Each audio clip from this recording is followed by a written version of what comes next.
Hello students, कैसे हैं आप लोग और कैसी चल रही है आप लोग की तैयारी। आई होप कि आप सभी अच्छे होंगे और आपकी तैयारी भी बहुत ही अच्छे से चल रही होगी।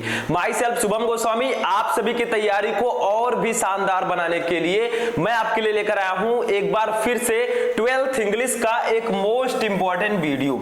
तो जितने भी स्टूडेंट इस बार 12th में हैं और जिनको बोर्ड एग्जाम 2023 देना है वो आज के इस वीडियो को शुरू से लेकर लास्ट तक देखेंगे, नहीं तो बाद में आपको पछताना पड़ेगा। क्योंकि देखिए बोर्ड एग्जाम बहुत ज्यादा नजदीक है। अब आपको उन सभी क्वेश्चंस को पढ़ना होगा जो आपके बोर्ड एग्जाम के लिए इंपॉर्टेंट है। अगर आप किसी भी सब्जेक्ट में, सिर्फ इंग्लिश में ही नहीं, कोई भी सब्जेक्ट आप ले लीजिए, अगर आपको हर एक सब्जेक्ट में 90% प्लस मार्क लेकर आना है तो आपको ज्यादा से ज्यादा इंपॉर्टेंट क्वेश्चन को पढ़ना होगा। क्योंकि कम से कम समय में अगर आपको अच्छी तैयारी करनी है, यानी कि अगर आपको टॉप करना है, तो आपको ज्यादा से ज्यादा इंपॉर्टेंट क्वेश्चन, इंपॉर्टेंट टॉपिक जो भी ज्यादा इंपॉर्टेंट है उनको आपको जरूर पढ़ना, ठीक है। तो आज के इस वीडियो में मैं आपके लिए लेकर आया हूं क्लास 12 इंग्लिश ग्रामर के उन सभी महत्वपूर्ण प्रश्नों को, ठीक है। ये सभी प्रश्न उन इंपॉर्टेंट टॉपिक में से हैं जो आपके बोर्ड एग्जाम में हर साल आते हैं, ठीक है। यानी कि ये क्वेश्चन बहुत ही इंपॉर्टेंट है। अब बोर्ड एग्जाम नजदीक है तो ऐसे क्वेश्चंस को मैं आपको बताऊंगा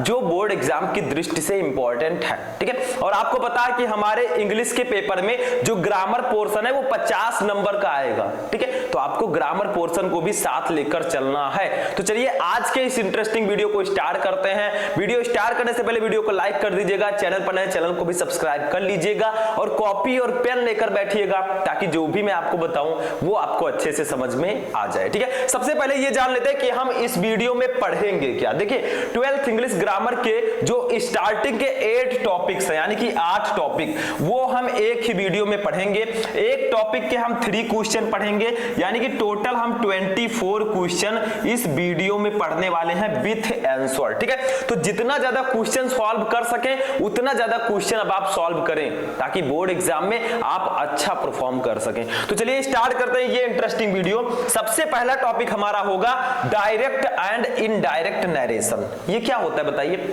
डायरेक्ट एंड इनडायरेक्ट नरेशन क्या होता है? इसमें हमें डायरेक्ट स्पीच दिया रहेगा, इसको इनडायरेक्ट में कन्वर्ट करना होगा। कितने स्टूडेंट को पता है? शायद सबको पता हो, ठीक है, क्योंकि ऐसे वीडियोस मैं पहले भी आपको प्रोवाइड करवा चुका हूं, ठीक है। तो पहले हम डायरेक्ट एंड इनडायरेक्ट पढ़ेंगे, फिर सिंथेसिस, ट्रांसफॉर्मेशन, फिर उसके बाद में idioms and phrases, syntax, antonyms, synonyms, one word substitution, सभी टॉपिक को हम पढ़ने वाले हैं इस वीडियो में, ठीक है। थोड़ा लॉन्ग होगा लेकिन अब आपको समय देना होगा अपनी पढ़ाई को, नहीं तो आपका समय बर्बाद हो जाएगा, ठीक है। फर्स्ट क्वेश्चन देखिए क्या है। Rajesh said to me, Rajesh ने मुझसे कहा, डू यू नो रजत, क्या तुम रजत को नहीं जानते हो? देखिए Rajesh said to me, Rajesh ने मुझसे कहा, do you not know Rajat, क्या तुम रजत को नहीं जानते हो? तो जब भी आप डायरेक्ट से इनडायरेक्ट में कन्वर्ट करें, देखिए ये आपको डायरेक्ट स्पीच दिया गया है, अब इसे हमें इनडायरेक्ट में कन्वर्ट करना है तो हमें कुछ बातों का ध्यान रखना होगा। वो क्या है? देखिए सबसे पहले आप ये देखिए कि ये कौन सा सेंटेंस है। देखिए ये है आपका इंट्रोगेटिव सेंटेंस, क्योंकि इसमें हेल्पिंग वर्ब आगे आ गया, ठीक है। दूसरी कंडीशन, ये कौन सा टेंस है? देखिए डू आगे लगा है, ठीक है, यानी कि ये प्रेजेंट इंडेफिनिट टेंस है। तो जब इसको हम इनडायरेक्ट में बदलेंगे तो ये पास्ट इंडेफिनिट टेंस में कन्वर्ट हो जाएगा। क्यों? ये नियम है, present indefinite tense past indefinite tense में कन्वर्ट होता है, past indefinite tense past perfect tense में कन्वर्ट होता है, दैट्स अ रूल, ठीक है। तो देखिए कैसे इसको करेंगे। देखिए राजेश लिखेंगे ऐसे, राजेश, ठीक है।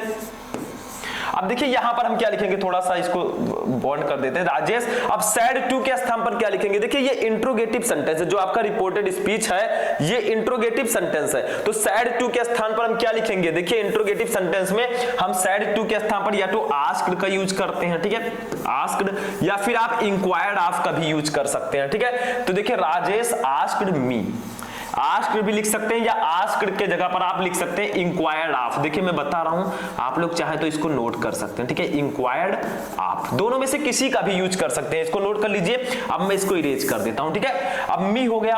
अब देखिए इंट्रोगेटिव में लगता क्या, जैसे आपको reporting verb and reported class को ऐड करना है तो क्या लगेगा? जैसे सिंपल में हम दैट का यूज करते थे वैसे यहां पर इफ या वेदर का यूज होगा, ठीक है। तो यहां पर हम इफ का यूज कर देते हैं, इफ, या आप वेदर का भी यूज कर सकते हैं। देखिए इफ के जगह पर आप वेदर, ठीक है, सॉरी यहां पर थोड़ी सी रॉन्ग हो गई, वेदर, ठीक है, इसका भी आप यूज कर सकते हैं चाहे तो, ठीक है। ये हो गया हमारा, इसको इरेज कर देता हूं। इफ, अब देखिए आपको सब्जेक्ट लिखना है पहले। यू है सेकंड पर्सन का प्रोनाउन, बदलेगा ऑब्जेक्ट से, ऑब्जेक्ट है मी। मी के लिए हम यूज करेंगे आई, ठीक है, आई हमने यूज कर दिया। देखिए ध्यान दीजिएगा, फर्स्ट पर्सन का प्रोनाउन जो होता है आई एंड वी, ठीक है, आई ये आपका जो होता है ये किससे बदलता है, ये आपका बदलता है सब्जेक्ट से। जो सेकंड पर्सन का प्रोनाउन है ये ऑब्जेक्ट से बदलेगा। मैंने बताया था ट्रिक, फर्स्ट पर्सन का प्रोनाउन सब्जेक्ट से, सेकंड पर्सन का प्रोनाउन ऑब्जेक्ट से, थर्ड पर्सन के प्रोनाउन में नो चेंज। ये सन वाला ट्रिक याद रखिएगा, ठीक है, ये आप याद रखिएगा। तो इसको मैं इरेज कर देता हूं। अब तो आई हो गया। अब ये आपका है प्रेजेंट इंडेफिनिट टेंस, जब इसको इनडायरेक्ट में बदलेंगे तो ये पास्ट इंडेफिनिट टेंस में कन्वर्ट होगा। देखिए यहां पर नॉट लगा है, नेगेटिव है, तो यहां पर हम लिखेंगे डिड नॉट। देखिए पास्ट इंडेफिनिट टेंस के नेगेटिव में हम डिड नॉट का यूज करते हैं, आई डिड नॉट। नो को हम नो ही रहने देंगे, नो, ठीक है, और रजत को लिख देंगे रजत, ठीक है, रजत को लिख देंगे रजत, हमने यहां पर लिख दिया हम। बस ये आपका बन चुका है इनडायरेक्ट। देखिए राजेश सेड टू के स्थान पर आस्क्ड मी, ठीक है, बीच में हम इफ या वेदर लगाएंगे। फिर देखिए यू बदलेगा मी से तो हो जाएगा आई, ठीक है, ये पास्ट प्रेजेंट इंडेफिनिट टेंस है, इसको जब हम इनडायरेक्ट में बदलेंगे तो पास्ट इंडेफिनिट टेंस में कन्वर्ट होगा। तो आई डिड नॉट, ठीक है, नो ऐसे ही रहेगा, रजत आपका रजत हो जाएगा। देखिए फर्स्ट वाला समझने में थोड़ा टाइम लगा है, ठीक है, क्योंकि आप चीजों को समझने का प्रयास कीजिए, रटने से कुछ नहीं होगा। क्योंकि क्वेश्चन मान लीजिए इसी से आपका रिलेटेड आ जाए, थोड़ा टॉपिक चेंज करके, तो भी आप सॉल्व कर सकें, क्योंकि आप उसके जड़ को पकड़िए, ठीक है। ये समझ में आ गया, इसको नोट कर लीजिए फर्स्ट वाला क्वेश्चन। चलिए सेकंड वाला देखते हैं क्या है।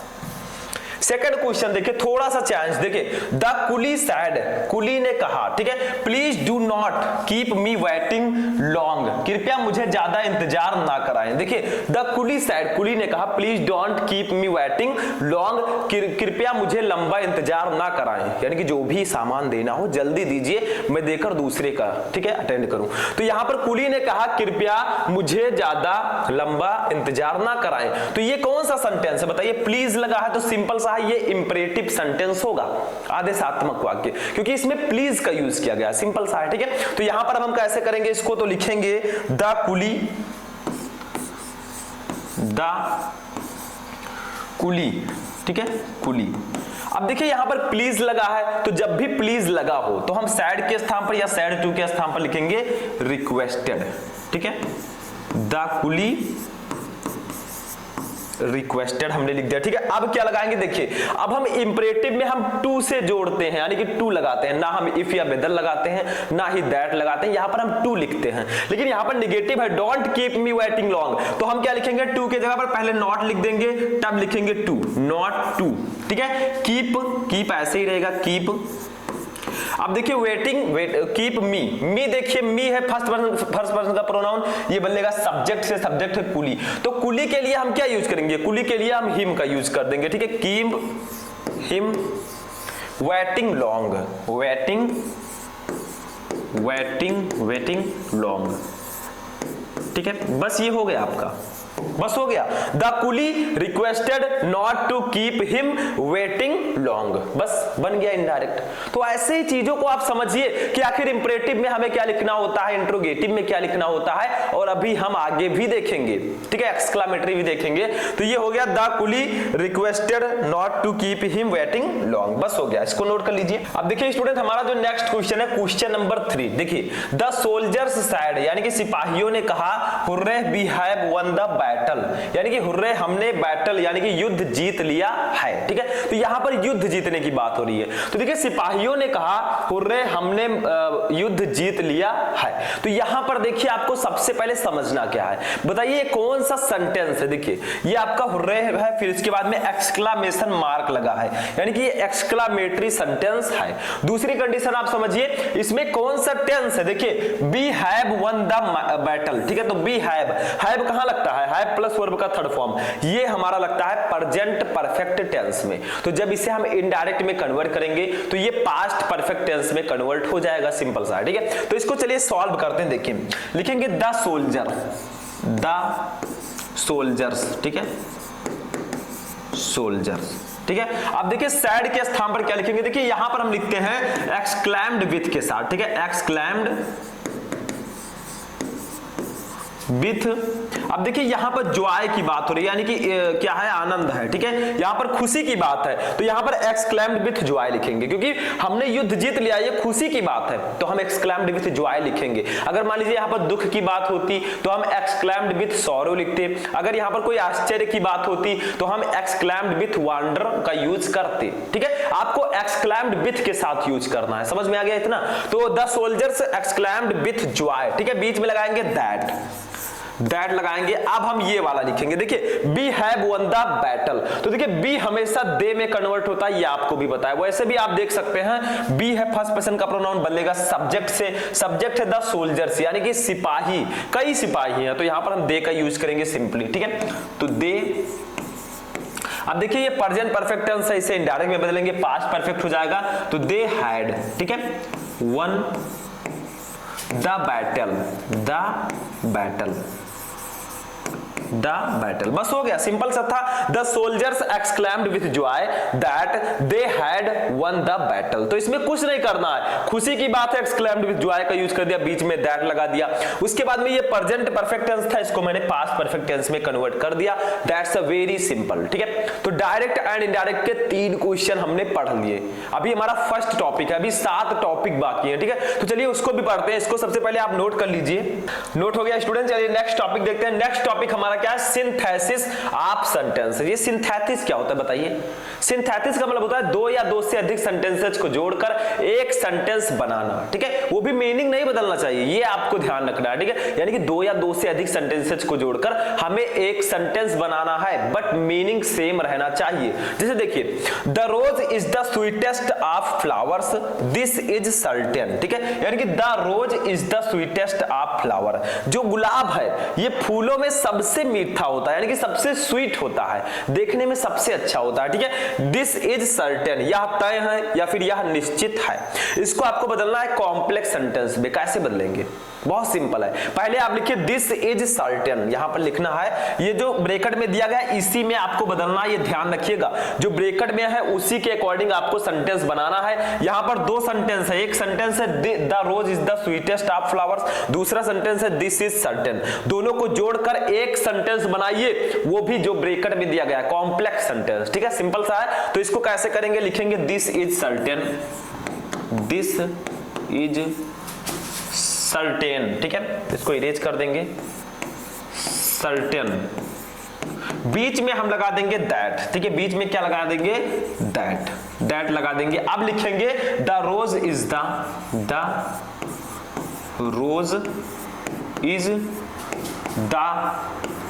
स्वीटेस्ट ऑफ फ्लावर्स, ठीक है, इज द स्वीटेस्ट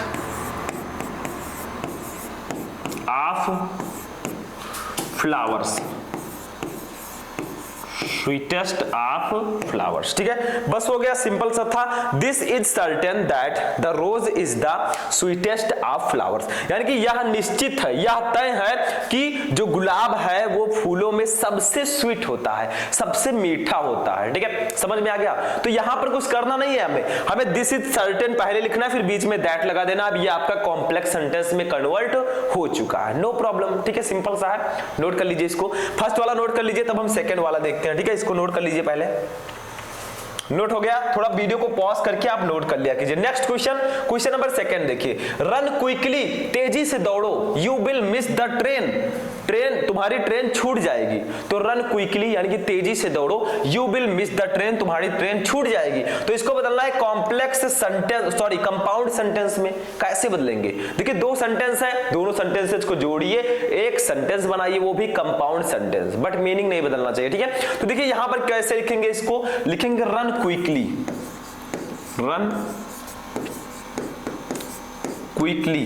ठीक है, बीच में लगा देंगे अदरवाइज हमने लगा दिया। अब क्या लिखेंगे, otherwise you will miss the train, बस हो गया, यू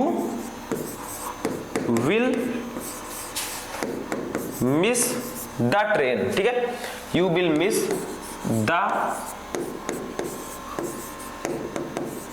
ट्रेन, ठीक है। तो run quickly otherwise you will miss the train, यानी कि तेजी से दौड़ो अन्यथा तुम्हारी ट्रेन छूट जाएगी। ऊपर क्या था, तेजी से दौड़ो तुम्हारी ट्रेन छूट जाएगी। नीचे क्या है, तेजी से दौड़ो अन्यथा तुम्हारी ट्रेन छूट जाएगी। यहां पर मैंने किसका यूज कर दिया, अदरवाइज का, यानी कि ये आपका कॉम्प्लेक्स कंपाउंड सेंटेंस बन चुका है। बस सिंपल सा है, ठीक है। तो इसमें कुछ आपको करना नहीं है, बहुत सिंपल है। सिर्फ आपको क्या करना है, मीनिंग नहीं बदलना चाहिए। जैसे देखिए ऊपर भी वही कहा गया है, नीचे भी वही सेम मीनिंग है, नो चेंज, बट इसको मैंने कंपाउंड में कन्वर्ट कर दिया है, बस हो गया, ठीक है। कुछ भी नहीं है, ठीक है, हो गया। ये भी नोट कर लीजिए इसको।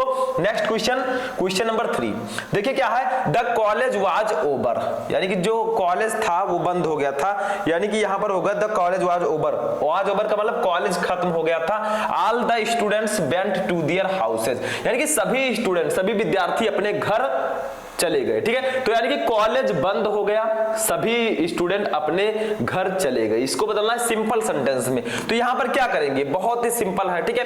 तो यहां पर लिखेंगे द कॉलेज हमें सिंपल में बदलना है, तो द कॉलेज वाज ओवर, ठीक है। फिर बीच में हम लगा देंगे सो, सिर्फ सो लगा देंगे, ये हमारा सिंपल में बदल गया। सो का मतलब होता है इसलिए, ठीक है, ये सो लिखेंगे, बाकी हम सेम वैसे लिख देंगे। सो ऑल द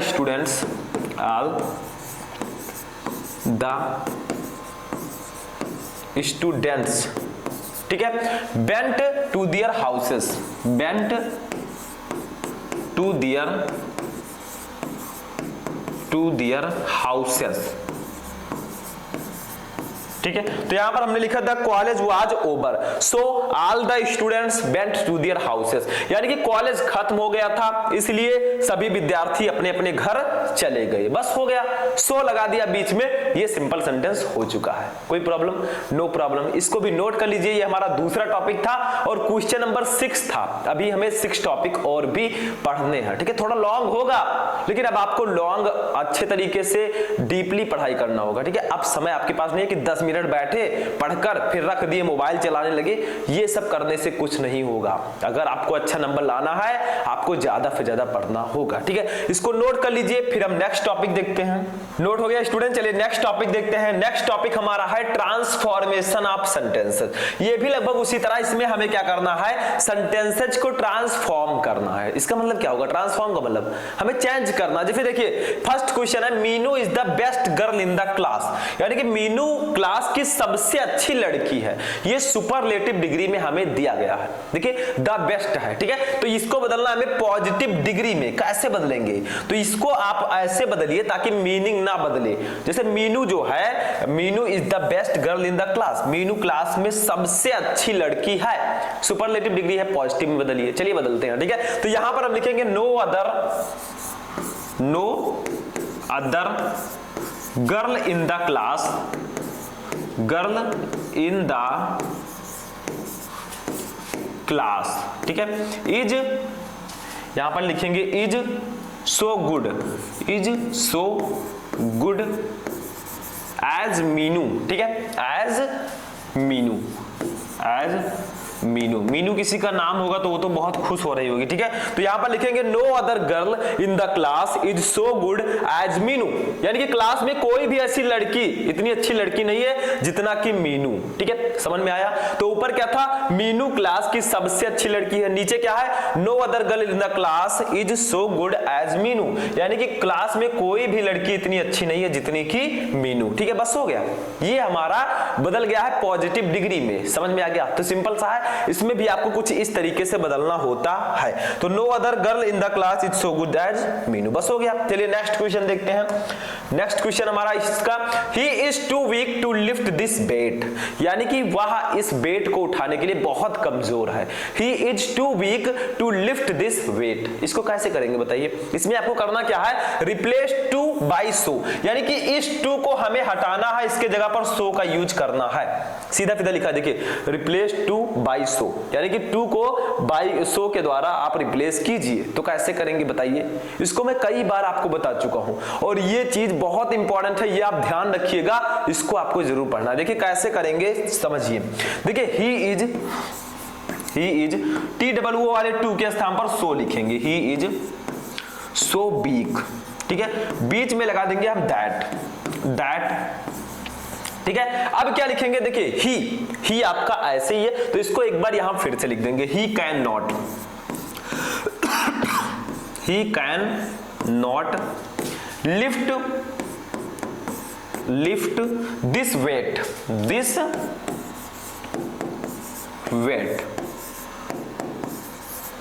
ठीक है। बस हो गया। यहां पर आपको जब भी आप TOO वाले टू के जगह पर सो का यूज करें तो आपको करना क्या, ही इज सो बिग, वह इतना कमजोर है, दैट की, ठीक है। फिर आपको क्या लिखना है, सब्जेक्ट लिखकर कैन नॉट का यूज कर देना है, that he can not lift this weight, वह इस वजन को नहीं उठा सकता। तो देखिए ही इज सो बिग, ऊपर क्या था, वह इस वजन को उठाने के लिए बहुत कमजोर है, नीचे क्या है, वह इतना कमजोर है कि इस वजन को नहीं उठा सकता।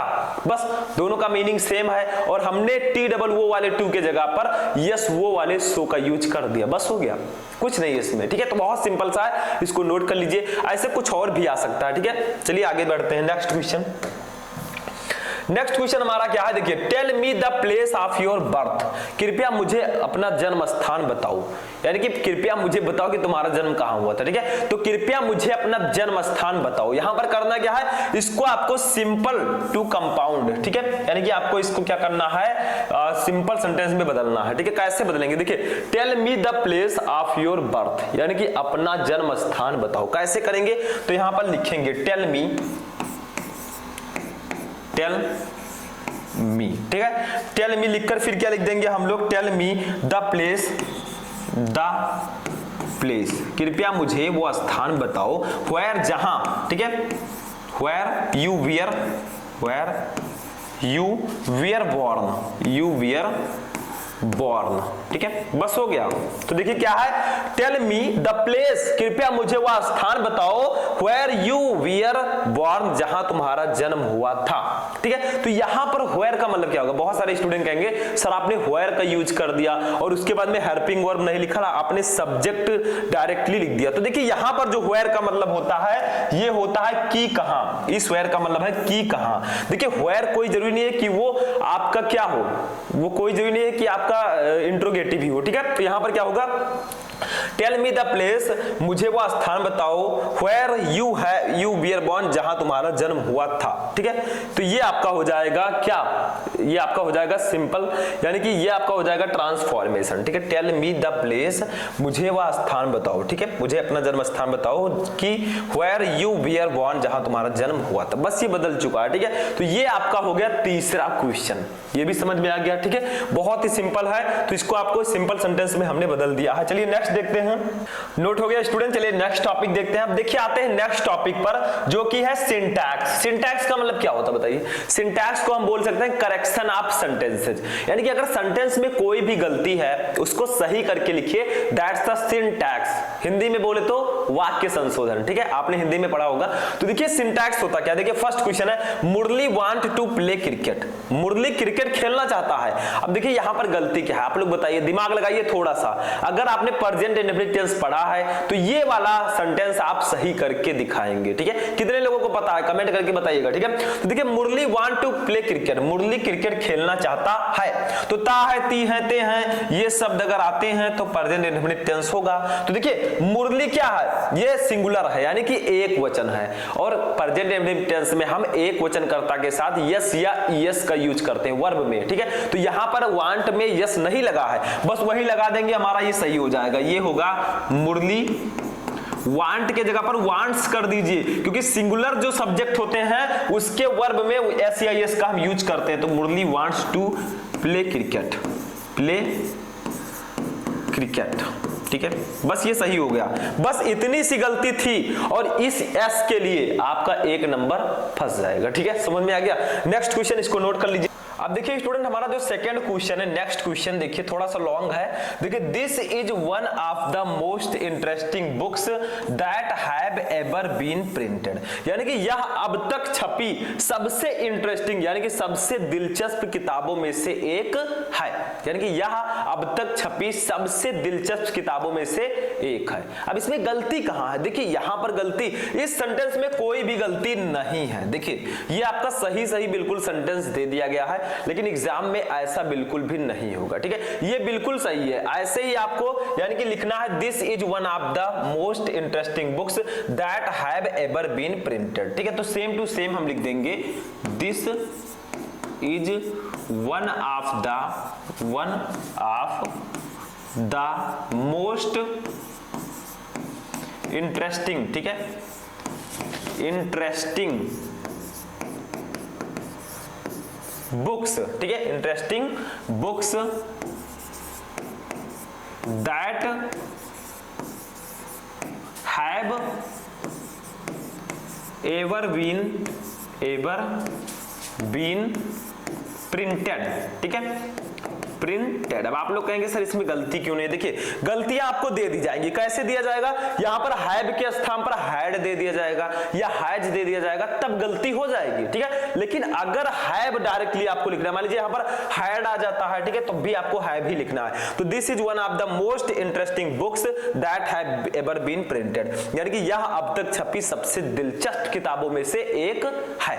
तो यहां पर तो गलती नहीं है, लेकिन बोर्ड एग्जाम में गलती होगा, कहीं हैव के स्थान पर हैड हो जाएगा तो आपको हैव करना, ठीक है, ऐसे सही कर देना है। नेक्स्ट क्वेश्चन देखिए, इसमें गलती है, देखिए क्या है, knowledge is even more preferable than riches, यानी कि जो नॉलेज है, ज्ञान जो है, ठीक है, ज्ञान जो है वो धन से बेहतर है, जो ज्ञान है वो धन से बेहतर है। Knowledge is even more preferable than riches, यानी कि जो ज्ञान है वो धन से बेहतर है। इसमें गलती क्या है? देखिए यहां पर हमें प्रीफरेबल के साथ देन का यूज नहीं करना, इस प्रकार से लिखना है, नॉलेज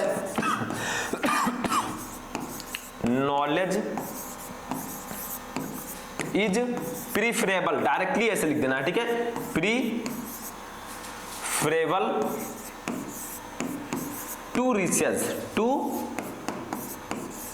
ठीक है। ये वाला सेंटेंस गलत है। देखिए knowledge is even more preferable than riches, यानी कि धन जो है, ज्ञान जो है वो धन से बेहतर है। अब यहां पर आपको ये इवन मोर लगाने की कोई जरूरत नहीं है, देन के स्थान पर टू लगाएंगे, तो knowledge is preferable to riches, यानी कि ज्ञान धन से बेहतर है। बस हो गया, सिंपल सा था, ठीक है। तो ये था तीसरा क्वेश्चन सिंटैक्स का। आई होप कि आपको ये भी समझ में आ चुका होगा। देखिए जिन्होंने कुछ भी नहीं पढ़ा उनको लिए थोड़ा प्रॉब्लम हो सकता है, लेकिन जिन स्टूडेंट ने लगातार उन्होंने पढ़ाई की है उनको प्रॉब्लम नहीं होगी, ठीक है। तो इसको नोट कर लीजिए, थर्ड क्वेश्चन। तब हम नेक्स्ट क्वेश्चन देखते हैं। नोट हो गया स्टूडेंट, चलिए नेक्स्ट टॉपिक देखते हैं। नेक्स्ट टॉपिक जो हमारा है वो है idioms and phrases. Idioms and phrases में क्या आएगा बताइए, कैसे आएगा क्वेश्चन? देखिए आइडियम्स एंड फ्रेजेस में आपको कुछ इस प्रकार से दिया जाएगा। जैसे देखिए फर्स्ट क्वेश्चन है ये ब्लैक सीप, आपको बताना होगा कि इसका सही मीनिंग क्या होगा इन चारों में से, ठीक है। ए ब्लैक सीप, बहुत सारे लोग कहेंगे एक काला भेड़, लेकिन ये गलत है, ठीक है। इसका सही आंसर क्या होगा? एक अवांछित व्यक्ति, ठीक है। तो इसका सही आंसर क्या होगा?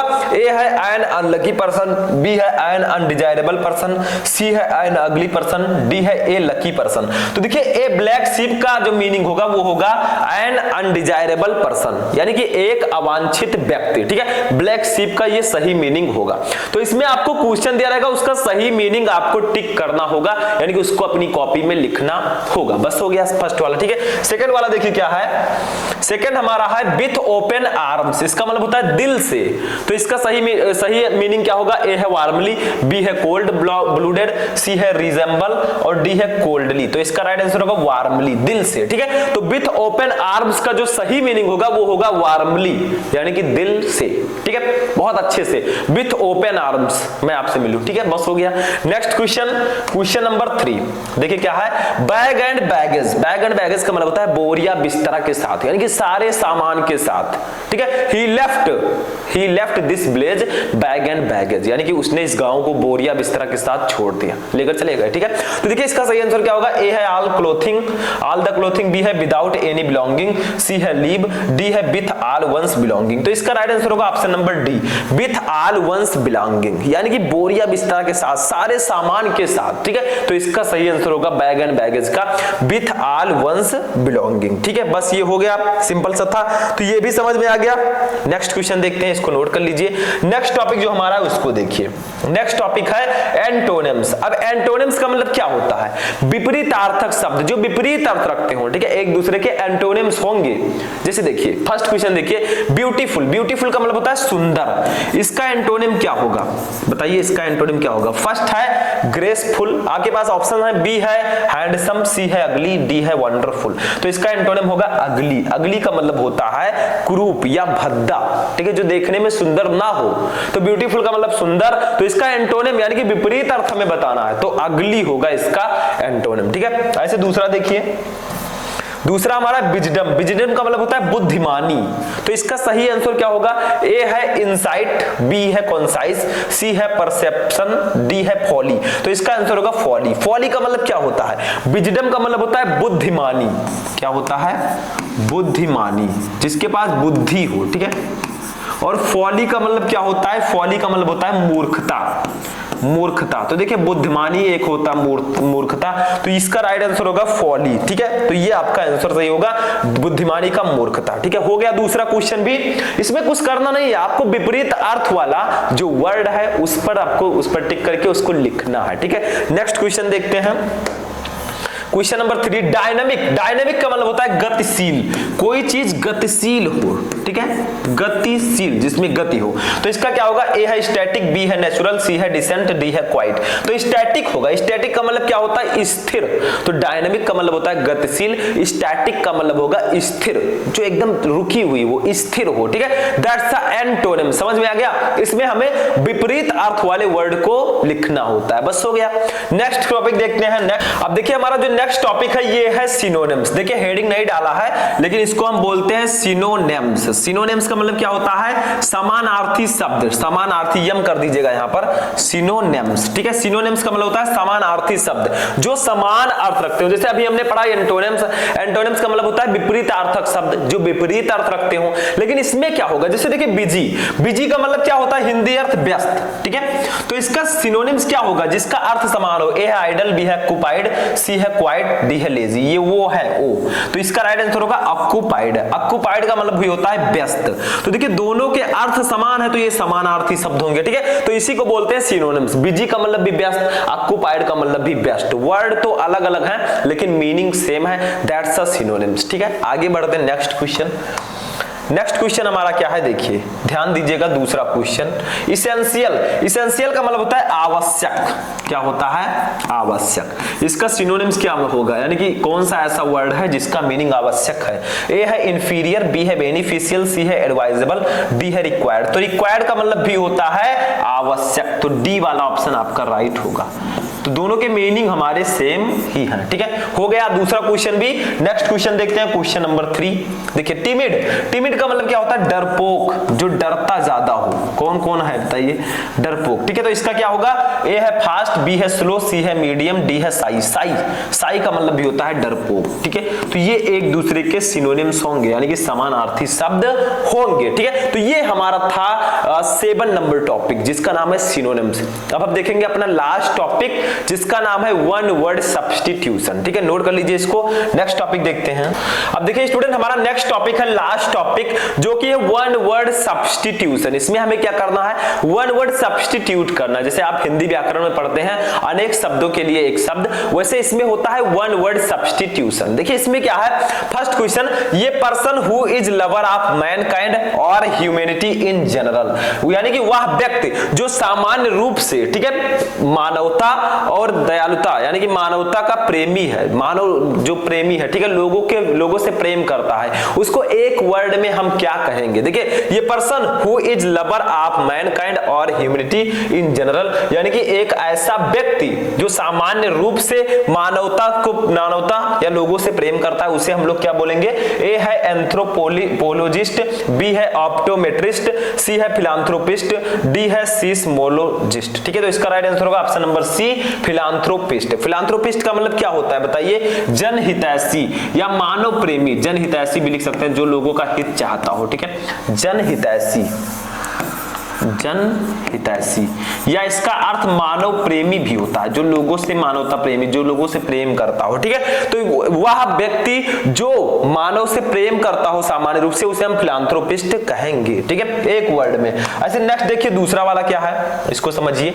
दूसरा वाला हमारा है ये person who looks at the bright side of things, यानी कि एक व्यक्ति, ठीक है, जो ब्राइट साइड का मतलब क्या होता है, उज्जवल पक्ष के, ठीक है, जो उज्जवल पक्ष को देखता है, ठीक है, जो चीजों के उज्जवल पक्ष को देखता है। देखिए ये person who looks at the bright side of things, यानी कि ऐसा व्यक्ति जो चीजों को उज्जवल जो पक्ष है उसको देखता है, उसे क्या कहते हैं। ए है ऑप्टिमिस्ट, बी है सिनोफेंट, सी है साइनिक और डी है पेसिमिस्ट, ठीक है। तो इसका राइट आंसर क्या होगा, option number A optimist. Optimist का मतलब होता है आशावादी, ठीक, क्या होता है, आशावादी, जो उज्जवल पक्ष को देखता है, चीजों के उज्जवल पक्ष को ही देखता है, उसे हम ऑप्टिमिस्ट बोलते हैं। बस हो गया, सिंपल सा था दूसरा। नेक्स्ट देखते हैं तीसरा वाला क्या है।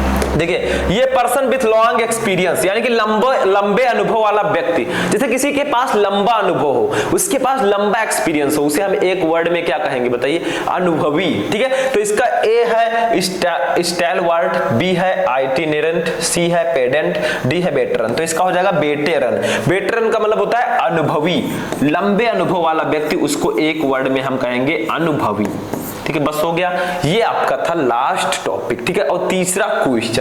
तो आज का ये सेक्शन हमारा यहीं पर फिनिश होता है। आई होप कि आपको पूरे क्वेश्चन अच्छे समझ में आ चुके होंगे। मैंने आपको टोटल 8 टॉपिक के एक टॉपिक के 3 क्वेश्चन, यानी कि टोटल 24 क्वेश्चंस बताए। देखिए मेरा प्रयास है कि आप लोगों की तैयारी ऐसी हो जाए कि आप बोर्ड एग्जाम में हर एक सब्जेक्ट में 90% प्लस मार्क लेकर आए, ठीक है, क्योंकि मैं आपके लिए मेहनत कर रहा हूं। आप लोग भी हमारे लिए क्या कीजिए, वीडियो को लाइक कर दीजिए, चैनल पर नए, चैनल को भी सब्सक्राइब कर लीजिएगा। तो चलिए हम मिलते हैं किसी नेक्स्ट वीडियो में नेक्स्ट टॉपिक के साथ, तब तक के लिए जय हिंद।